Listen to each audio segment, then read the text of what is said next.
13 महीने बाद ये सरकार क्यों स्वीकार कर रही है? क्यों उनके त्याग, बलिदान, साहस को, गौरव गाथा को सरकार ने छिपा के रखा? यहाँ पर एक सैनिक होने के नाते आप यहाँ पर आए हैं, तो क्या विजन लेके आए हैं, क्या सोचते हैं कि कितना सक्सेस मिलेगा? जी बिल्कुल, देखिए लोकतंत्र में सारी जो शक्ति होती है जनता के पास होती है। ये तो देश का दुर्भाग्य है। जो देखिए शिक्षा देश की रीढ़ मानी जाती है, आधार मानी जाती है, और पिछले 12 साल में जो शिक्षा बारंबार शर्मसार हुई, बारंबार भ्रष्टाचार हुई, जिसको लेकर के आज देश भर से युवा युवती, यहाँ तक कि बड़े बड़े साइंटिस्ट भी जंतर मंतर पर धरना प्रदर्शन कर रहे हैं। ये देश का दुर्भाग्य है। और मैं कहना चाहता हूँ, ये कोई पॉलिटिक्स, कोई पार्टी या कोई जाति का नहीं है, इससे सब कोई प्रभावित है। यहाँ पर तो सभी को आना चाहिए, सैनिक को भी आना चाहिए, समाज सेवी को भी आना चाहिए, शिक्षक को भी आना चाहिए, संतों को भी आना चाहिए, और शिक्षा में सुधार के लिए सरकार से मांग करनी चाहिए। शिक्षा में सुधार के लिए सरकार से मांग करनी चाहिए। सोनम वांगचुक जी अपने आप में शिक्षा के विषय पर अगर हम देखें तो अपने आप में हमारे देश में इंटरनेशनल लेवल पर आइकन माने जाते हैं। हंगर स्ट्राइक पर उनका बैठना 59 इयर्स की एज में, आज दूसरा दिन है उनका इस हंगर स्ट्राइक पर, और जब तक मांगे पूरी नहीं होंगी उनका है कि मैं इस पर बैठ गया तो बैठ गया। तब भी सरकार बातचीत के लिए नहीं बुला पाई है। सरकार जो है शर्म नहीं है। सरकार को सीधा साफ शब्दों में बोलूं, सरकार को शर्म नहीं है। आप बोल रहे हैं, जो साइंटिस्ट भी रहे हैं, सेना के लिए इन्होंने काम किया है। ग्लेशियर में बहुत सारे ऐसे काम सेना के लिए उन्होंने हॉट टेंट बनाए हैं, और आज शिक्षा में सुधार के लिए भी जंतर मंतर पधार चुके हैं, और फिर भी सरकार को सुनाई नहीं दे रहा है। कई सारे पत्रकारों ने आपकी ऐसे मुझे पूछा, अगर धर्मेंद्र प्रधान को हटा देते हैं तो और कौन? मैंने बोला एक सिंपल ग्रेजुएट बंदा को अगर बैठा दे वहां ना, तो कम से कम भारत को आगे नहीं करेगा तो पीछे नहीं करेगा।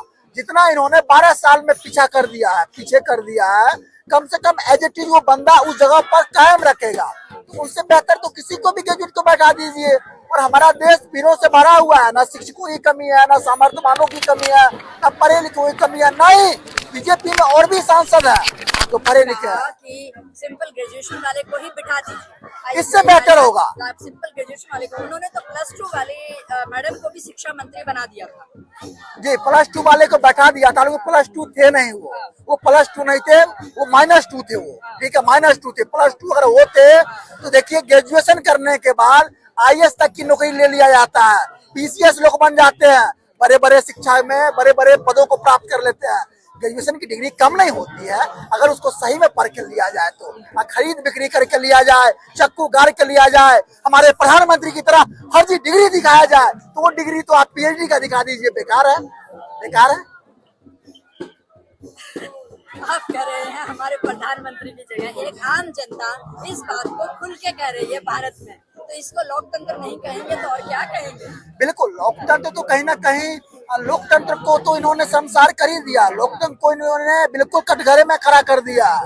जो आज यहाँ पर बच्चे आ रहे हैं प्रोटेस्ट करने के लिए, इनको पूछ रहे हैं कि आप हिंदू हो कि मुस्लिम हो, आप किस पार्टी से हो, आप नीट का फुल फॉर्म बताओ, आप CBSE का फुल फॉर्म बताओ।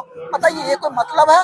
अरे आप मुद्दों की बात करो ना, आप समस्याओं पर बात करो ना, आप सरकार के भ्रष्टाचार पर बात करो ना। क्यों इन बच्चों को आना पड़ा, इस पर बात करो ना। बच्चों को जंतर मंतर क्यों आना पड़ा? का शिक्षा मुद्दा नहीं था, जब वो अपने मुद्दों पे नहीं टिके। गंगा आज भी गंदी है, गाय को 14 साल के बाद काट के खाया जा सकता है, गाय को घर में खाया जा सकता है, और आपका जो राम मंदिर है वो भी ताजा उदाहरण है दान चोरी का। तो जब इन सब मुद्दों पे सरकार नहीं टिकी, तो जो मुद्दा है ही नहीं शिक्षा का, उसमें कहाँ से टिक जाएगी? तब उन्होंने कहा कि हम शिक्षा में काम करेंगे, तब उन्होंने कहा कि हम नौकरियां देंगे। उन्होंने जो मुद्दे बताए थे, गंगा, गाय और राम, उन तीनों पे वो खुद नहीं टिकी। कुल मिलाकर के जिस सरकार की नीति ही अलग थी, उससे हम सोच रहे हैं कि वो शिक्षा पे काम करेंगे। जब 2014 में सरकार आई तो उस टाइम में जो एजुकेशन मिनिस्टर थी, उनकी एजुकेशन भी थोड़ी सी शायद नजर करके, और बस उन्हें एजुकेशन मिनिस्टर बना दिया गया था महिला होने के नाते। देखिए, महिला होने के नाते मैं कहता हूँ अनुभव बहुत बड़ी चीज होती है। प्रैक्टिस कहते हैं, मेक ए प्रैक्टिस परफेक्ट हो जाता बंदा। शिक्षा मायने रखती है, अनुभव भी मायने रखता है, लेकिन इनकी नीयत में ही नहीं है कि ये रोजगार दें, शिक्षा दें, इनकी नीयत में ही नहीं है। मैं यहाँ नीयत की बात लाऊंगा। कम पढ़ा लिखा भी आदमी अच्छा काम करता है समाज में, ऐसी बात नहीं है। पढ़ा लिखा भी गलत काम करता है, गलत गतिविधियों में पड़ता है। तो शिक्षा मायने रखती है, लेकिन इनकी नीयत ही नहीं है कि ये समाज का भला करें, क्योंकि अगर शिक्षा देंगे तो इनको रोजगार भी देना पड़ेगा। अगर शिक्षा नहीं देंगे तो एक सस्ती अच्छी लेबर इनको कंट्री में मिलेगी। जैसे अग्निवीर, हाथों में उनके काबिलियत है गन चलाने की। जो गन चला रहा है, जो हाथों से मजबूत है, शरीर से मजबूत है, उससे हम कहें कि 90 का काम कर लो तो वो नहीं करेगा। अगर वो खाली बैठेगा तो क्या करेगा? जॉब है नहीं, वो अपनी काबिलियत कहाँ दिखाएगा? नेचुरली बात है, वो गलत कामों में दिखाएगा। उसको सिखाया जो गया वो वही इस्तेमाल करेगा। तो सरकार जो पॉलिसियां इस्तेमाल कर रही है वो बहुत गलत पॉलिसी है।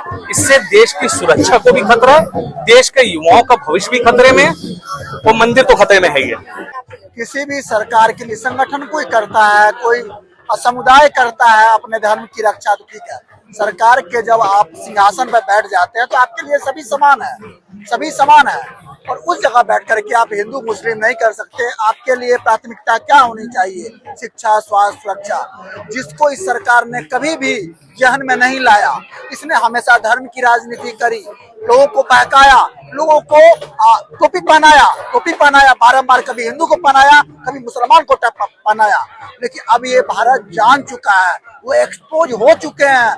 भले ही 22 राज्यों में वो सरकार बना चुके हैं, लेकिन अब उनकी डाउनफॉल शुरू हो गई है। और बहुत जल्दी, मैं आपके चैनल के माध्यम से कहना चाहता हूँ, बीजेपी विश्व की सबसे बड़ी पार्टी तो है, विश्व की सबसे सशक्त पार्टी तो है, लेकिन बुलंद नहीं है।